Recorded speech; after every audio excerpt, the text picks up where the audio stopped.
ایک صاحب نے کہا کہ نظر بد کا علاج بتا دیں، نظر بری نظر لگ جائے تو اس کا علاج کیا ہے؟ اس کا علاج بہت آسان سا، حضرت مولانا شفیع تھانوی رحمہ اللہ نے بھی لکھا یہ علاج، اور بزرگوں نے بھی لکھا۔ سورہ قلم کی آخری آیات، آخری دو آیات، وَإِن يَكَادُ الَّذِينَ كَفَرُوا لَيُزْلِقُونَكَ بِأَبْصَارِهِمْ لَمَّا سَمِعُوا الذِّكْرَ وَيَقُولُونَ إِنَّهُ لَمَجْنُونٌ وَمَا هُوَ إِلَّا ذِكْرٌ لِلْعَالَمِينَ۔ تو سورہ قلم کی آخری آیات پڑھ کر دم کر دیں۔ یہ تو ہے قرآن مجید کی آیت۔ اور نبی صلی اللہ علیہ وسلم اپنے نواسوں کو، جامع ترمذی کی حدیث، نبی صلی اللہ علیہ وسلم اپنے نواسوں کو، حضرت حسن حضرت حسین رضی اللہ تعالیٰ عنہما دونوں نواسوں کو دم کیا۔ وہ دم بھی آپ کو سکھاتا ہوں، نظر بد کا علاج۔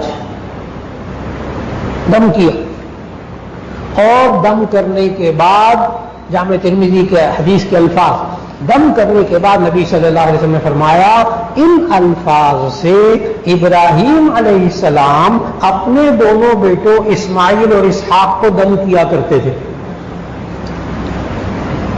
بس آپ سے ایک ہی سوال کرنا ہے میں نے، یعنی نبی کو، اتنے بڑے بڑے انبیاء کو اپنے بچوں پر، اپنے نواسوں پر دم کرنے کی ضرورت تھی، ہمیں نہیں ہے؟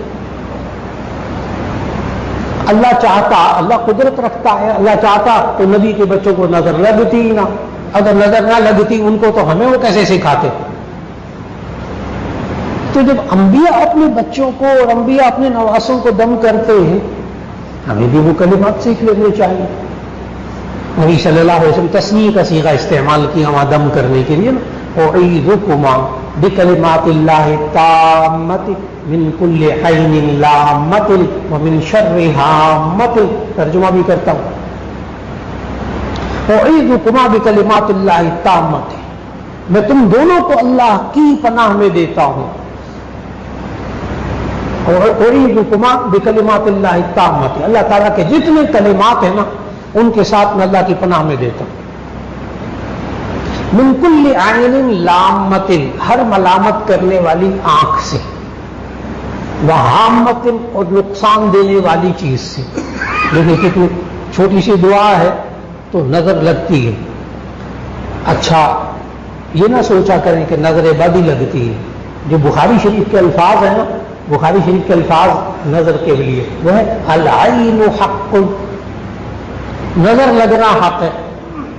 یہ ایک عجیب بات سمجھنے والی ہے، یہ نہیں کہ بری نظر سے دیکھے تو تبھی نظر لگتی ہے، ماں باپ پیار سے دیکھیں تو بھی نظر لگ جاتی۔